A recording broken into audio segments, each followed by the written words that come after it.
Hello everyone welcome to educational Gyan YouTube channel. आज session रे पिला माने आमे तुमर बोर्ड एग्जाम पई पिला माने टॉप मोस्ट एमसीक्यू एवं पिला माने लॉन्ग क्वेश्चन आमे डिस्कशन करबा पिला माने जहा कि बहुत इंपोर्टेंट अटे एवं परीक्षा रे पढिबार बहुत चांस अछि। ला वीडियो को शेष पर्यंत तमे देखो। चलो प्रश्न के आमे देखिबा। देखो प्रथम प्रश्न रे तुमर देखि देखो उत्कल जननी को शरीर को के धुई दउची रे पिला माने कोन अछि मने पकाओ पूत पयोधि विधौत शरीरा ताळत माळ सुशोभित तीरा अच्छी ना नहीं। पूत पयोधि कहले कौन रे पयोधि कहले तुमर समुद्र ना नहीं। पयोधि कहले समुद्र से समुद्रर जल कौन करछि उत्कल मार माटी को से कौन करछि धोई दउछि। ताहले तार आंसर कौन हेबो समुद्र जल जोंटा कि ऑप्शन सी रे तुमर देइछे। हला ऑप्शन सी ताहले तुमर हेबो 100% करेक्ट आंसर। चलो एबे हमें नेक्स्ट प्रश्न को जिबा। देखो नेक्स्ट प्रश्न रे तुमर कोन देइछि देखो उत्कल केउ मानकर बासभूमि। देखो 2024 रे प्रश्नटी आसीदिला रे प्रीवियस रे आसीदिला एटा कोन उत्कल केउ मानकर बासभूमि मने पकाओ टिके कोन हेबो आंसर। एटा तुमर ऑप्शन रे कोन कोन देइछि देखो ऑप्शन रे देइछि तुमर ऋषि देइछि वीर योद्धा देइछि विहंग देइछि कवि देइछि कोन हेबो आंसर। यार आंसर हेबो तुमर वीर योद्धा ऑप्शन बी हेबो तुमर करेक्ट आंसर। पिला माने बुझी पारिलो।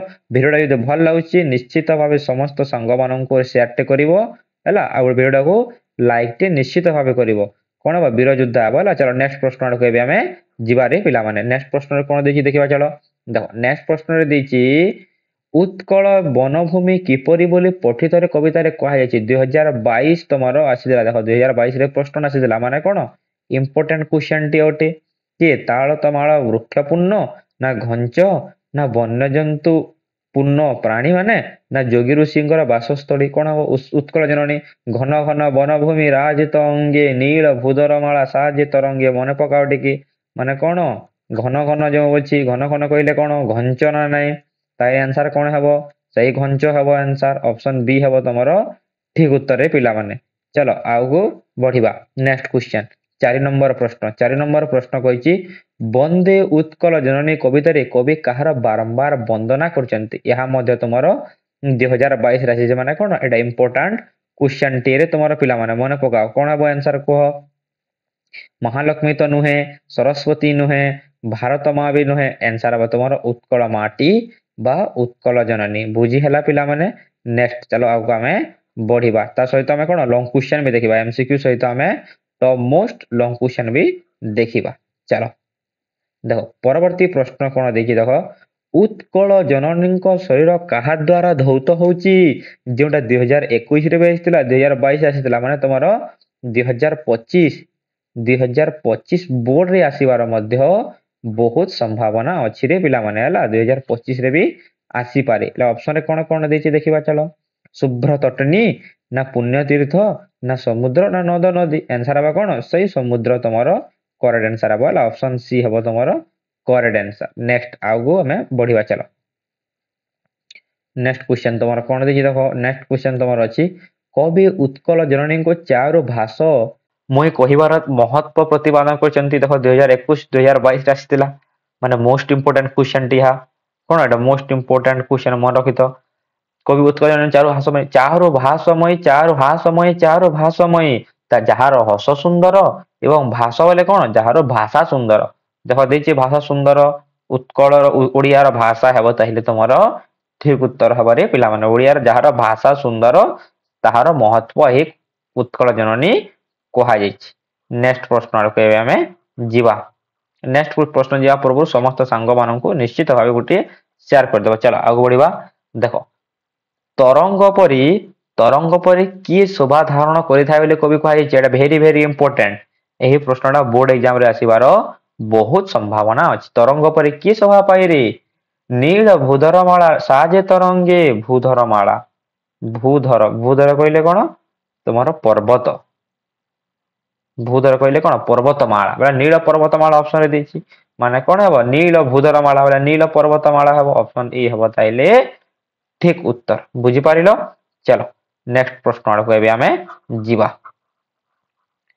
नेक्स्ट प्रश्न रे कोन देछि देखो रे पिला माने तुमरो कवि केउठारे देखो एठारे कहै कोन कवि केउ भावरे उत्कल जननी को सम्मान प्रकट करचंती। यहा मध्ये वेरी वेरी इंपोर्टेंट हला वेरी वेरी इंपोर्टेंट ବର୍ଣ୍ଣନା କରି ବନ୍ଦନା କରି ଦେଖ ବର୍ଣ୍ଣନା କରି ବି ଦେଇଛି ସି ଏବଂ ବନ୍ଦନା କରି ବି ଦେଇଛି ମାନେ ଦୁଇ ଭିତରେ ଗୋଟିଏ ହେବ ଆନ୍ସର ହେବ ତମର ବନ୍ଦନା କରି ଅପସନ ବି ହେବ ତମର ଠିକ ଉତ୍ତର ଏଇଟା very very important very very important the most important question ହେଲା ଚାଲ ଆଗକୁ ବଢିବା ଅପସନ ବି ହେବ କରେକ୍ଟ ଆନ୍ସର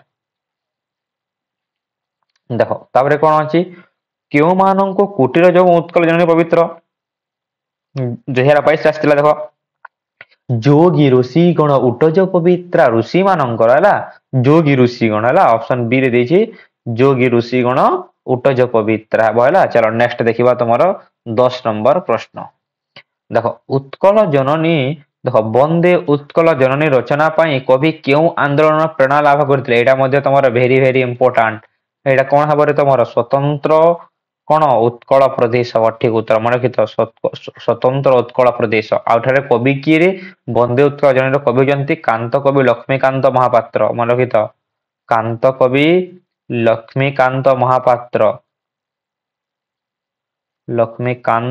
ମହାପାତ୍ର ହଉଛନ୍ତି କବି ମନେ ରଖିଥ ହେଲା କାହିଁକି ତାଙ୍କୁ ଲକ୍ଷ୍ମୀକାନ୍ତ ନାମ ଦିଆଗଲା ଲକ୍ଷ୍ମୀକାନ୍ତ କାହିଁକି ନା ସେ ମାଣବସା ଗୁରୁବାରରେ ଜନ୍ମଗ୍ରହଣ କରିଥିବାରୁ ତାଙ୍କୁ କୁହାଗଲା କଣ ଲକ୍ଷ୍ମୀକାନ୍ତ ନାମ ଦିଆଗଲା ବୁଝିପାରିଲ ଆଉ ଏଇ ବନ୍ଦେ ଉତ୍କଳ ଜନନୀ କେତେ ମସିହାରେ ରଚିତ ହେଇଥିଲା ମନେ ରଖିଥ ଯୋଉ ବନ୍ଦେ ଉତ୍କଳ ଜନନୀ ଅଛି ରଚିତ କେବେ ହେଇଥିଲା ମନେ ରଖିଥ ରଚିତ ହେଇଥିଲା କେବେ 1912 ମସିହାରେ ତମର ରଚିତ ହେଇଥିଲା ହେଲା 1912 ମନେ ପକାଅ ହେଲା ଏଇଟା ଗୋଟେ ଇମ୍ପୋର୍ଟାଣ୍ଟ କ୍ୱେଶ୍ଚନ ଆଉ କାନ୍ତ କବି କେଉଁ ପତ୍ରିକାର ପ୍ରତିଷ୍ଠାର ସମ୍ପାଦକ କରିଥିଲେ ସମ୍ପାଦକ ଥିଲେ କେଉଁ ପତ୍ରିକାର ସମ୍ପାଦକ ଏହା ମଧ୍ୟ ମନେ ରଖିଥ ଏଟା ହଉଛି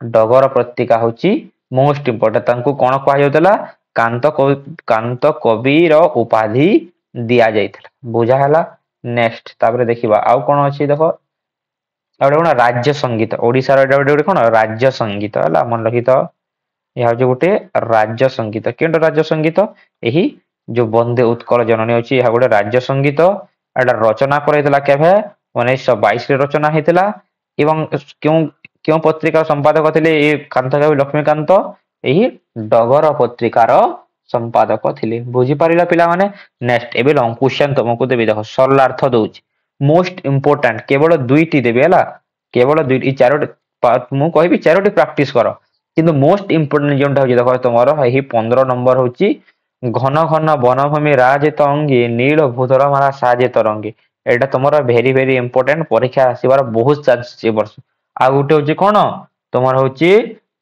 ସୁନ୍ଦର ଶାଳୀ ସୁଶୋଭିତ କ୍ଷେତ୍ରା ଜ୍ଞାନ ବିଜ୍ଞାନ ପ୍ରଦର୍ଶିତ ନେତ୍ରା ଏହି ଦୁଇଟା ହେଲା ଏଇଟା ଗୋଟେ ଭେରି ଭେରି ଇମ୍ପୋର୍ଟାଣ୍ଟ ଏଇଟା ଗୋଟେ ଭେରି ଭେରି ଇମ୍ପୋର୍ଟାଣ୍ଟ ଆଉ ଏଇଟା ଇମ୍ପୋର୍ଟାଣ୍ଟ ହେଲା ଲଙ୍ଗ କ୍ୱେଶ୍ଚନ କେବଳ ଗୋଟିଏ ଦେବି ତମକୁ କେଉଁଟା ଏଇ ଫାଷ୍ଟ ଲଙ୍ଗ କ୍ୱେଶ୍ଚନ କେବଳ ମୁଁ ଦଉଛି ହେଲା ବନ୍ଦେ ଉତ୍କଳ ଜନନୀ କବିତାର ଉତ୍କଳର ବୈଶିଷ୍ଟ୍ୟ ଯେଉଁଟା ଏ ପଡିଲା ବନ୍ଦେ ଉତ୍କଳ ମନେ ରଖିଥ ବନ୍ଦେ ଉତ୍କଳ ଜନନୀର ଯେକୌଣସି ଲଙ୍ଗ କ୍ୱେଶ୍ଚନ ଆସିଲା ତମେ ଏଇ ଫାଷ୍ଟ ଲଙ୍ଗ କ୍ୱେଶ୍ଚନ ତମେ ଲେଖିବ ହେଲା ଫାଷ୍ଟ ଲଙ୍ଗ କ୍ୱେଶ୍ଚନ ଯଦି ପରବର୍ତ୍ତୀ ଟପିକ ମାନଙ୍କର ଯଦି ଚାହୁଁଛ ଏଭଳି ଭିଡିଓ ତାହେଲେ ସମସ୍ତ ସାଙ୍ଗମାନଙ୍କୁ ସେୟାର କରିବ ଏବଂ କମେଣ୍ଟ ସେକ୍ସନ ରେ ପିଲାମାନେ କେଉଁ ଟପିକ ର ଆମେ ତମର ମ୍ୟାଥ ତମର କେଉଁ ଟପିକ ର ଭିଡିଓ ବନାଇବା ନା ତମର ହିଷ୍ଟ୍ରି ର ବନେଇବା ନା ତମର ଜିଓଗ୍ରାଫି ର ବନେଇବା ନା ଯେଉଁଠାରୁ ବନେଇବା ନା ଇଂଲିଶ ର ବନେଇବା ତମେ କଣ କମେଣ୍ଟ ସେକ୍ସନ ରେ କମେଣ୍ଟ କରିଦବ ହେଲା ପରବର୍ତ୍ତୀ କ୍ଲାସ ରେ ଆମେ କଣ କରିବା ସେଇ ଟପିକ ର ଭିଡିଓ ଆମେ କରିବା ଭିଡିଓଟା ଯଦି ଭଲ ଲାଗିଛି ନିଶ୍ଚିତ ଭାବେ ସାଙ୍ଗମାନଙ୍କୁ ସେୟାର କରିବ ଧନ୍ୟବାଦ